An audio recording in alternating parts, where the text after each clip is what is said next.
Assalamualaikum warahmatullahi wabarakatuh. Perkenalkan, kami dari kelompok 7 yang beranggotakan Wahyu Nurrahmawati, Saskia Indriani, dan Ulfa Baroroh Waidah. Kali ini kita akan membahas materi tentang pembelajaran terpadu model nested. Yang pertama yaitu pengertian pembelajaran terpadu model nested. Model tersarang atau nested merupakan pengintegrasian kurikulum dalam satu disiplin ilmu secara khusus meletakkan fokus pengintegrasian pada sejumlah keterampilan belajar yang ingin dilatihkan oleh seorang pendidik kepada peserta didiknya dalam suatu unit pembelajaran untuk ketercapaian materi pembelajaran.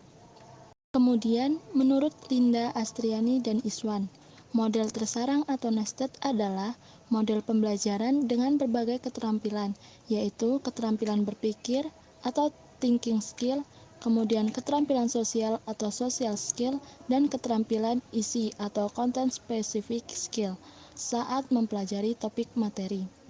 Jadi, model sarang atau nested adalah model pembelajaran terpadu yang target utamanya adalah materi pelajaran yang dikaitkan dengan keterampilan berpikir dan keterampilan mengorganisasi. Artinya, memadukan aspek kognitif, afektif, dan psikomotorik, serta memadukan keterampilan proses, sikap, dan komunikasi. Model ini memfokuskan keterpaduan beberapa aspek pada kemudian dilengkapi dengan aspek keterampilan lain. Model ini dapat digunakan bila pendidik mempunyai tujuan selain menanamkan konsep suatu materi, tetapi juga aspek keterampilan lainnya menjadi suatu kesatuan. Kemudian ada ciri-ciri model nested. Yang pertama yaitu holistik.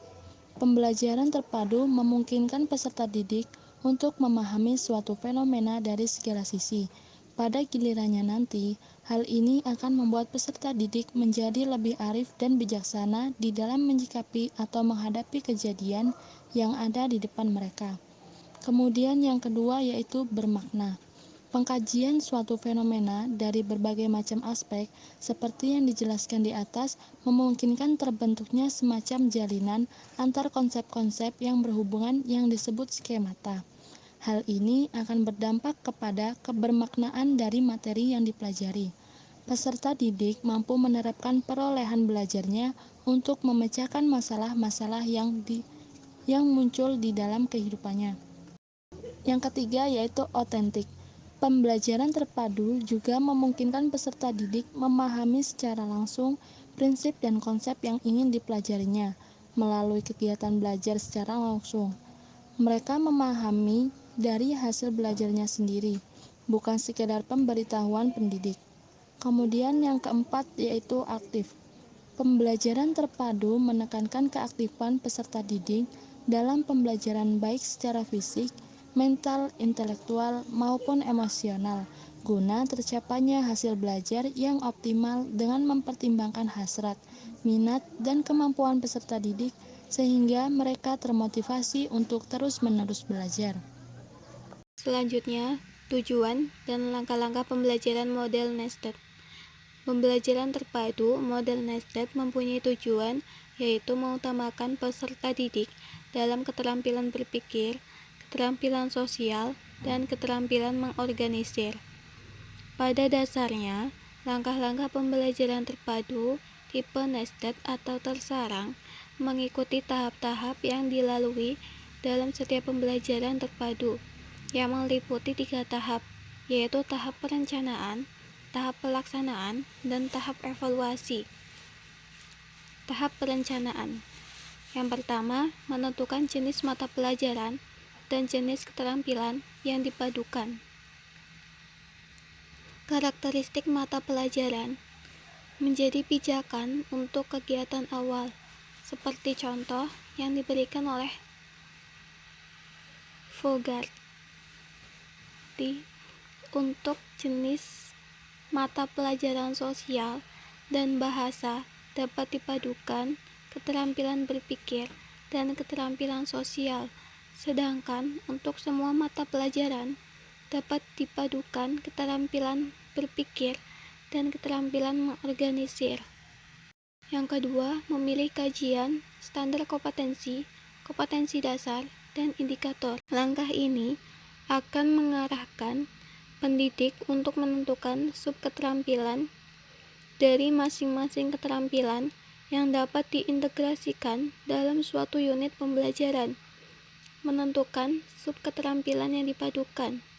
Secara umum, keterampilan yang harus dikuasai ada 3, yaitu keterampilan berpikir, kedua keterampilan sosial, dan yang ketiga keterampilan mengorganisasi. Selanjutnya, merumuskan tujuan pembelajaran khusus atau indikator. Berdasarkan kompetensi dasar dan subketerampilan yang telah dipilih, dirumuskan tujuan pembelajaran khusus atau indikator. Dalam tahap pelaksanaan, prinsip-prinsip pelaksanaan pembelajaran terpadu meliputi: yang pertama, pendidik hendaknya tidak menjadi single aktor yang mendominasi dalam kegiatan pembelajaran. Peran pendidik sebagai fasilitator dalam pembelajaran memungkinkan peserta didik menjadi pelajar yang mandiri. Yang kedua, pemberian tanggung jawab individu dan kelompok harus jelas dalam setiap tugas yang menuntut adanya kerjasama kelompok. Yang ketiga, pendidik perlu akomodatif terhadap ide-ide yang terkadang sama sekali tidak terpikirkan dalam proses perencanaan. Selanjutnya, tahap evaluasi. Tahap evaluasi dapat berupa evaluasi proses pembelajaran dan evaluasi hasil pembelajaran. Tahap evaluasi hendaknya memperhatikan prinsip evaluasi pembelajaran terpadu, memberikan kesempatan kepada peserta didik untuk melakukan evaluasi diri di samping bentuk evaluasi lainnya. Pendidik perlu mengajak para peserta didik untuk mengevaluasi perolehan belajar yang telah dicapai berdasarkan kriteria keberhasilan pencapaian tujuan yang akan dicapai. Selanjutnya yaitu implementasi pembelajaran berorientasi model nested. Dalam implementasinya, model nested diawali dengan menentukan konten yang ingin dicapai dalam satu mata pelajaran dan jenis keterampilan yang dipadukan, dengan menggunakan pokok bahasa atau sub pokok bahasa sebagai bingkai untuk menyarang keterampilan, konsep, dan perilaku yang diharapkan tercapai.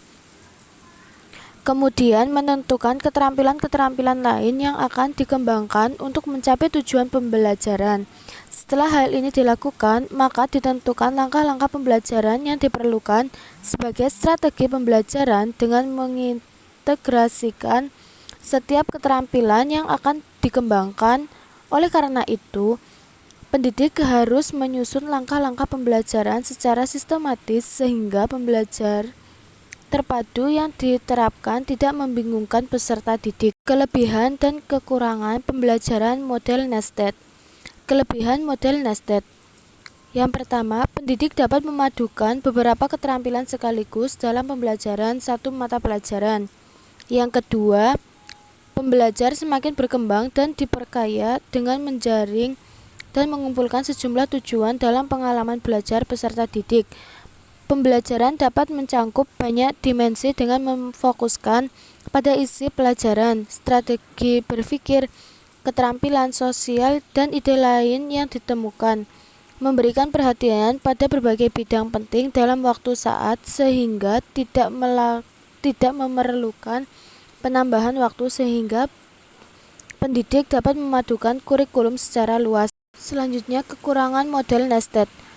Kekurangan pembelajaran terpadu model nested adalah pada perencanaan pembelajaran yang tidak matang akan berdampak pada peserta didik karena prioritas pembelajaran menjadi kabur. Atau dengan kata lain, dalam hal perencanaan, jika dilakukan secara tergesa-gesa dan kurang cermat, maka penggabungan beberapa materi dan aspek keterampilan dapat mengacau pola pikir peserta didik. Sekian yang dapat saya sampaikan, kurang lebihnya mohon maaf. Wassalamualaikum warahmatullahi wabarakatuh.